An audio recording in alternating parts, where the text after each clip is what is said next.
Hey Leute, ich bin die Narin. Kennt ihr Schubladendenken?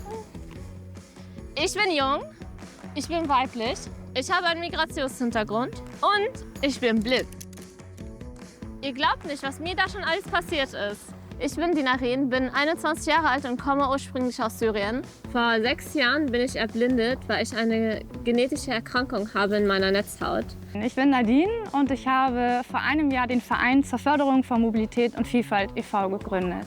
Und im Sommer letzten Jahres habe ich Narin kennengelernt und habe sofort das Potenzial in ihr entdeckt.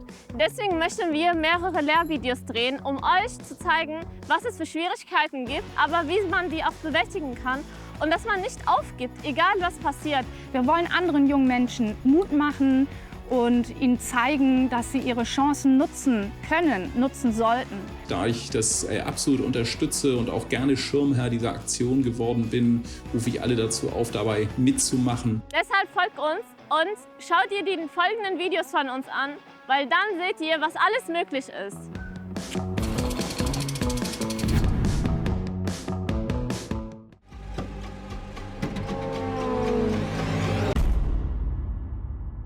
Stell dir vor, du kannst irgendwann nichts mehr sehen.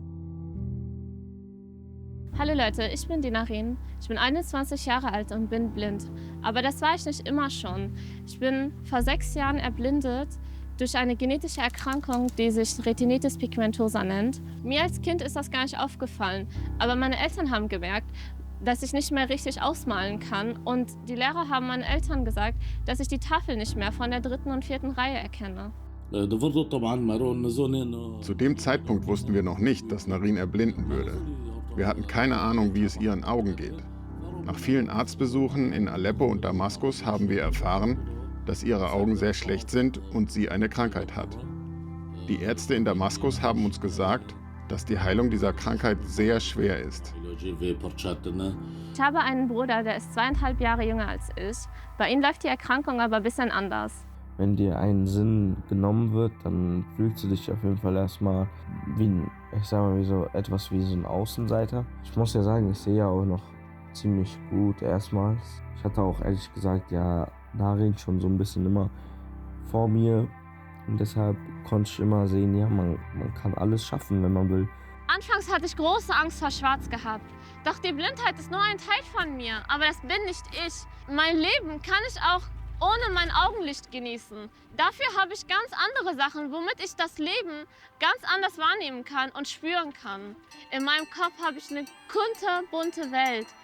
Ich fühle mich so frei und so lebendig, dass ich blind bin, spielt einfach keine Rolle.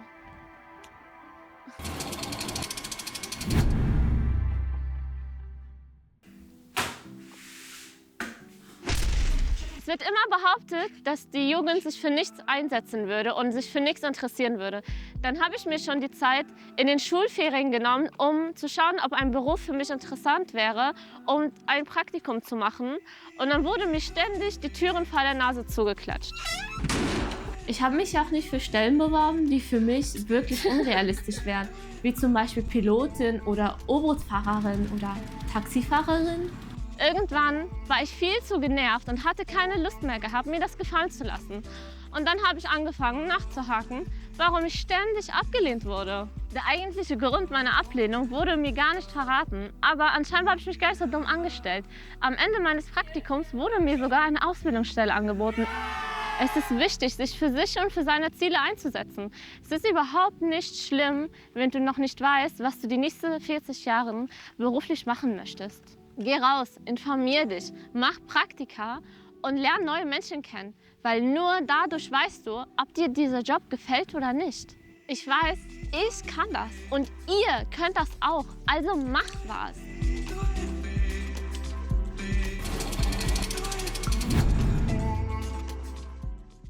Ich habe ein Problem und das stört mich wirklich schon länger. Ich habe inzwischen zwar einen deutschen Pass, aber weder passe ich in die westliche noch in die nahöstliche Welt richtig rein. Was bin ich denn nun eigentlich? Leute, das Thema Kultur. Für eine gelingende Integration würde ich mir wünschen, dass wir alle respektvoll mit der Kultur des Landes, in dem wir leben, umgehen. Gleichzeitig möchte ich aber auch als Mensch respektvoll behandelt werden. Ist das nicht normal? Ist das kein menschliches Grundrecht?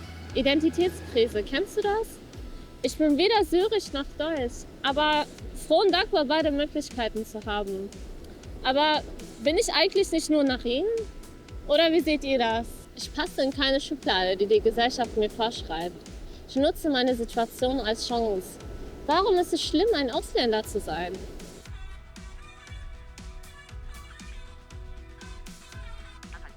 Deutschland, den Deutschen? Im Ernst? Haben wir nicht genug Probleme? Wir haben hier verschiedenste Großveranstaltungen auch auf Fehmarn und mussten auch einmal leider erfahren, dass bei einer Großveranstaltung Menschen meinten, sie müssten mit rassistischen Liedern mitgrölen. Das Ganze sicherlich auch unter Alkoholeinfluss. Aber das ist für mich nicht entschuldbar, sowas, sondern wir müssen solche Dinge sofort im Keim ersticken und sind aber auch in der Verpflichtung in der Gesellschaft, über das Thema dann auch zu reden, das Thema aufzuklären und das nicht als Kavaliersdelikt anzusehen. Ich wünsche mir von beiden Seiten mehr Akzeptanz. Natürlich bin ich in Syrien geboren und Syrien ist auch meine erste Heimat. Aber das bedeutet nicht, dass ich in Deutschland nicht meine zweite Heimat gefunden habe. In meiner Brust schlagen zwei Herzen. Ich kann beides sein.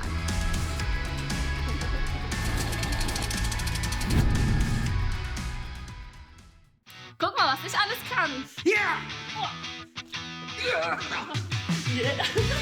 Ey Leute, ich war immer schon ein sehr aktives Kind und habe sehr gerne getanzt, als ich noch sehen konnte. Mit 15, 16 habe ich gemerkt, das geht nicht mehr. Die Augen.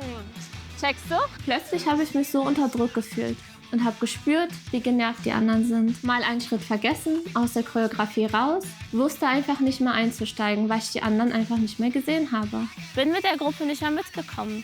Plötzlich wandten sich alle von mir ab. Ich hatte das Gefühl, ein anderer Mensch zu werden. Plötzlich von der Beliebten, die alles kann, zum Opfer. War ich auf einmal nicht mehr Narin oder was? Boah, hatte ich keinen Bock mehr gehabt, meine Energie als Opfer zu verschwenden. Habt ihr das gesehen? Von wegen Blinde sind Opfer. Das ist das Geile am Leben. Es bietet so viele Möglichkeiten. Ich hätte nie im Leben gedacht, dass ich irgendwann mal Skifahren kann. Dass sowas überhaupt möglich ist. Oder Windsurfen. Und dass ich überhaupt das Segel hochziehen und mein Gleichgewicht halten konnte. Aber Leute, ich musste sogar meinen kleinen Zeh anspannen, um auf dem Brett stehen zu bleiben. Ich habe noch nie darüber nachgedacht, wozu so ein kleiner Zeh gut sein kann. Ich habe immer schon gedacht, wenn ich irgendwann blind bin, dass ich dann ein einsames und trauriges Leben führen werde. Doch ich habe der Blindheit nicht erlaubt, die Kontrolle über mein Leben zu übernehmen. Sehr gut. Ständig lerne ich neue und coole Leute kennen, die mich immer weiterbringen, mit denen ich so schöne Dinge erlebe. Ich habe die auch nur gefunden, weil ich nie aufgehört habe zu suchen. Das ist das Wichtigste. Gebt nie auf. Niemand hat zu entscheiden, wenn es für euch genug ist. Wenn ihr Fragen habt, dann fragt. Wenn ihr was machen wollt, dann macht es.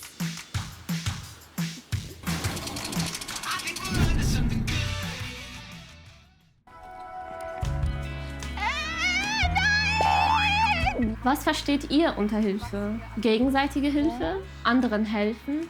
Und ab wann wird Hilfe übergriffig?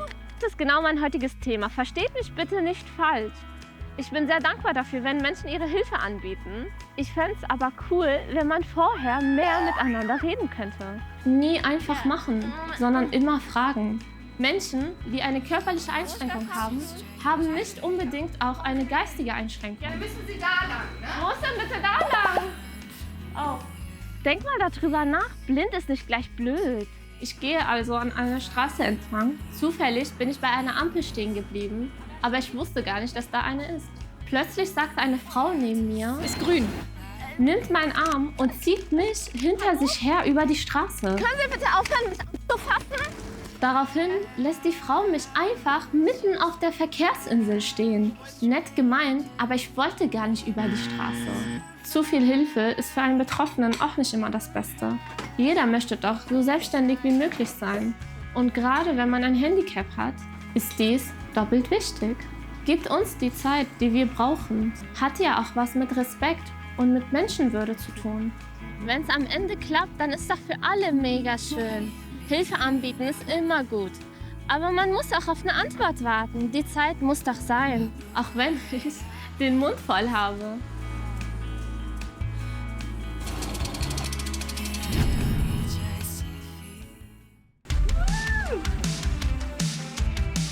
die Rampensau in der Hafen City. Ich liebe einfach Rampen. Es ist so geil hier. Ich bin so dankbar, was mir ermöglicht wird. Aber nicht alle können alles machen. Das muss jeder für sich akzeptieren. Vor allem, wenn man ein Handicap hat. Hallo, ich bin Thomas. Ich sitze im Rollstuhl, das seit 16 Jahren. Ich war vorher ein sehr aktiver Sportler. Ich habe Judo gemacht, Windsurfen, Skilaufen. Und das ging auf einmal alles gar nicht mehr. Es war ein Riesenloch. Ich habe überlegt, was kann ich noch machen? Ich war wirklich heiß drauf, wieder irgendwie ins Gelände zu kommen, irgendwas zu machen. Und ich hatte gar nicht gedacht, dass man überhaupt Wintersport querschnittgelähmt machen kann. Oder Kitesurfen wieder anfangen kann oder gar Wasserskifahren. Und schau mich jetzt an. Alles ist möglich. Wir wollen uns selbst beweisen, dass wir es noch können. Vorbild sein, Erfolge feiern, aber vor allem Spaß haben. Ja, also ich bin Daniela, 46 Jahre alt und habe Multiple Sklerose. Durch den Rollstuhl bin ich so schwungvoll geworden. Also ich habe mehr Schwung als vorher eigentlich. Und habe dann einfach recherchiert, was man für tolle Sportarten machen kann mit Rollstuhl. Und dann kam ich aufs Rollstuhlfechten und das fand ich total interessant. Bin einfach schwungvoll hin und habe gedacht, gut, mach's einfach mit und gibst dein Bestes.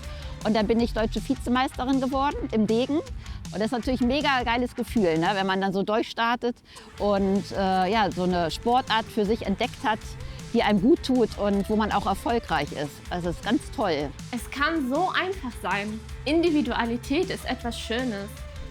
Es muss nicht immer die tollste Technik sein. Wir machen, dass es funktioniert. Du hast weniger Chancen mit Handicap. Eine Behinderung, ein Handicap ist immer scheiße, ja. Aber damit ist das Leben nicht vorbei. Nutze die Möglichkeit, wenn sie dir gegeben wird. Daher zugreifen. Genieße es, Dinge auszuprobieren. Das bringt dir mehr Bewusstsein fürs Leben. Man muss stark sein, man darf ja nicht nachgeben. Ich sage immer so, aufgeben gibt's nicht, weil es ist keine Option. Mach!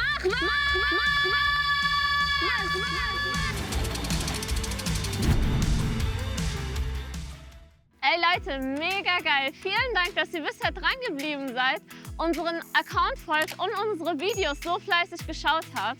Endlich habe ich die Möglichkeit, die Themen anzusprechen, die mich und mein Team beschäftigen. Zum Beispiel wie Ablehnung, ob man anders ist, wenn man eine Behinderung hat oder an einer Suchterkrankung leidet. Wir haben einige Probleme aufgezählt und festgestellt, dass es viele Unterschiede gibt.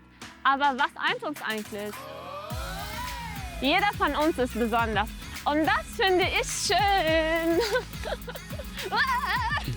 Ohne Besonderheiten ist doch das Leben mega langweilig, oder? Wenn wir eine Lösung finden möchten, dann hängt es an jedem Einzelnen selbst. Es kann nur durch ein gutes Miteinander funktionieren.